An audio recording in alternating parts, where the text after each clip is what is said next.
When visitors come to your church for the first time, they may be a little nervous. They may even be scared. They may have had a bad church experience. And this may be how their psyche perceives your church.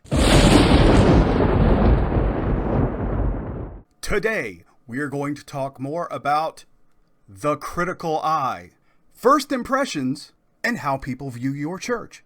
Helping people experience a good first impression is not something they teach in pastor school. When I was a little boy in pastor school, nobody was happy. I had high blood pressure. And I started crying. Daddy told me to meet him in front of the liquor store.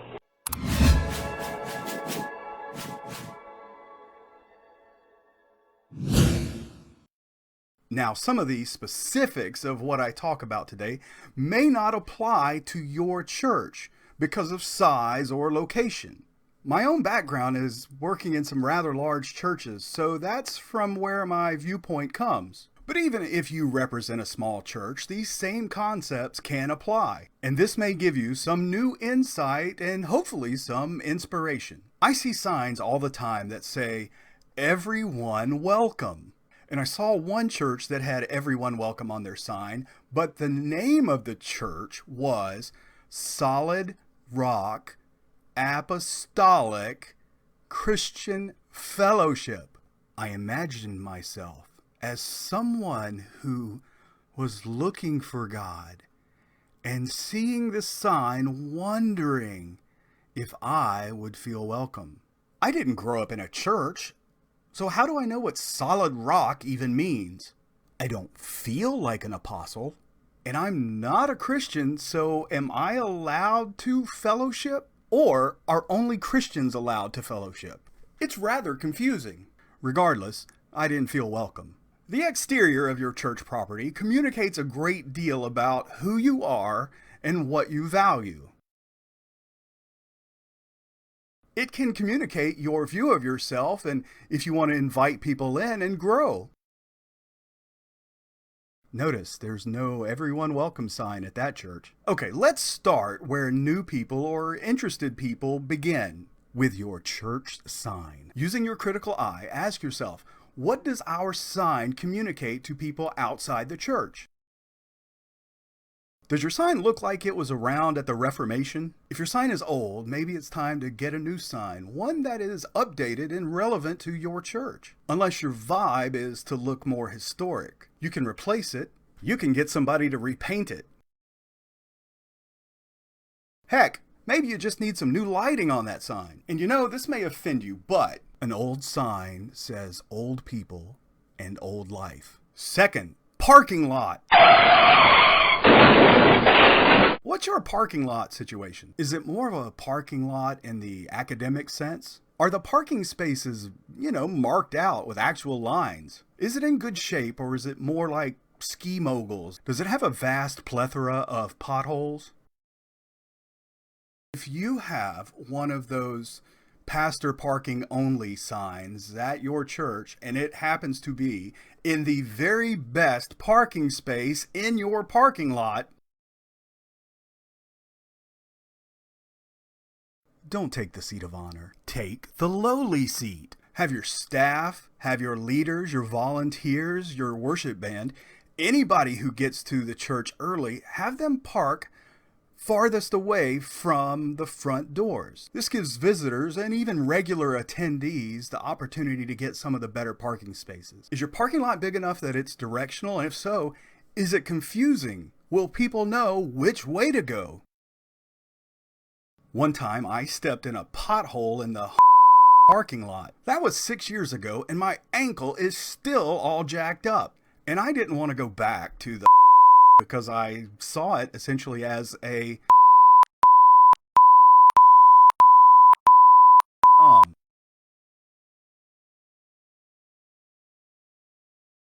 If your parking lot has some issues, then start a plan to get it repaired. You may have to spend some time getting your congregation to have buy-in. You may have to spend some time casting a compelling vision for why it's needed. You can tell them something like this: if people are looking for God and they destroy the suspension of their cars when they come to visit us, they may never come back. They may go to hell. No, don't don't say that. Once people are out of their cars, is it clear where they should go? Do you have good signage? Or do you assume that people will just know where to go?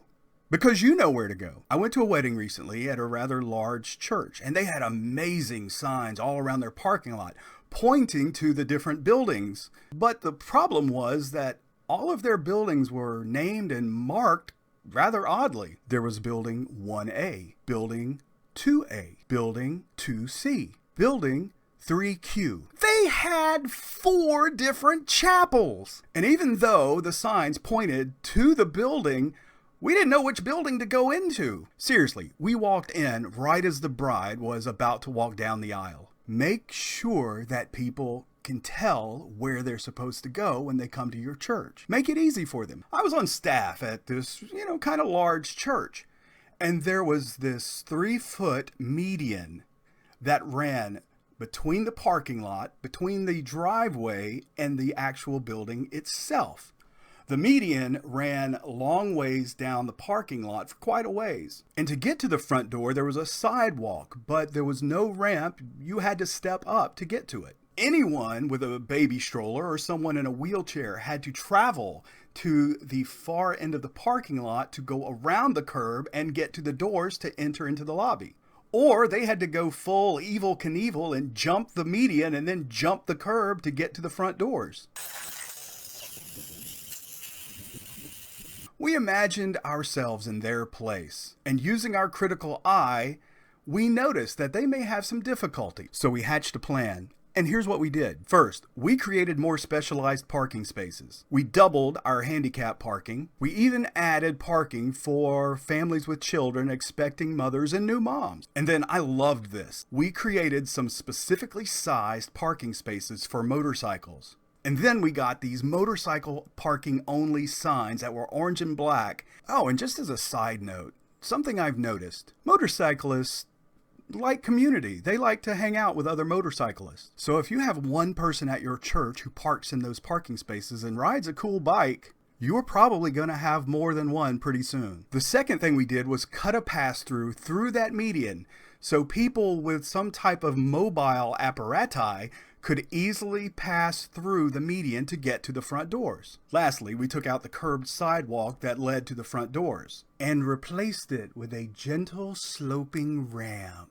I believe this had a big impact on people's first impression of our church. After people get out of their car in the parking lot, probably the next thing they're going to notice are the grounds on which your church lives. Have you considered your flora? As I said that, I just remembered that I worked at a church in Flora, Mississippi. Do you have weeds? Physical weeds could imply spiritual weeds. Do you have dead plants? Dead botany could imply dead spirituality.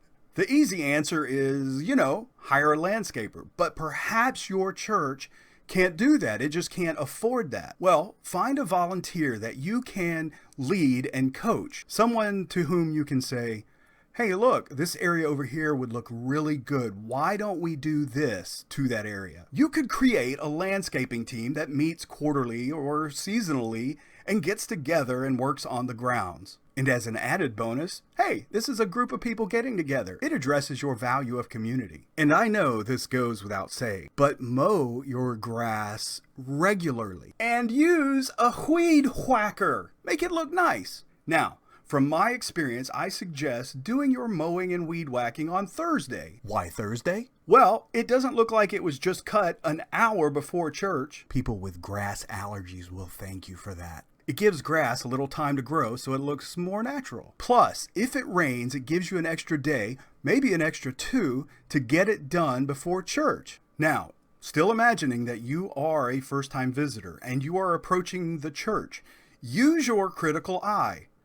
What does the paint on your building look like? Peeling paint can imply a peeling soul. I don't even know what that means. Do you have handrails that are made of metal? And if so, are they rusty? If your physical building looks like crap, then that's the first impression people will get of your church. Get it painted. Make a plan. Get it done. Next point. How is the outside lighting at your church?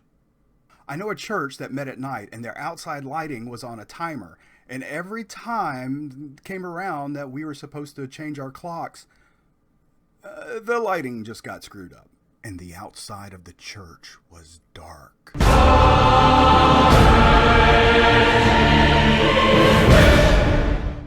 A dark church can imply dark souls. Too much? But seriously, a bright church literally illustrates a church of light. Plus, there's that whole safety issue. Okay, obviously we haven't addressed everything specific to your individual church.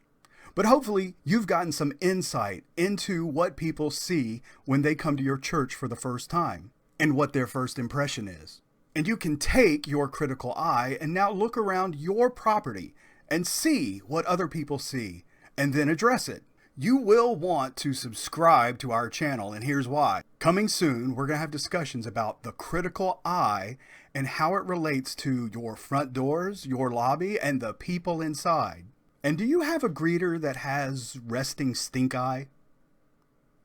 Hey, leave us a comment. Tell us what you like about the outside of your church and what it communicates to people. Or tell us something that you think is a turnoff to people wanting to come visit your church. Leave us a comment about something that you have seen other churches do really well for their outside first impression. We may have learned the theology of baptism, but parking lots, landscaping, and signs are not something that they teach in pastor school.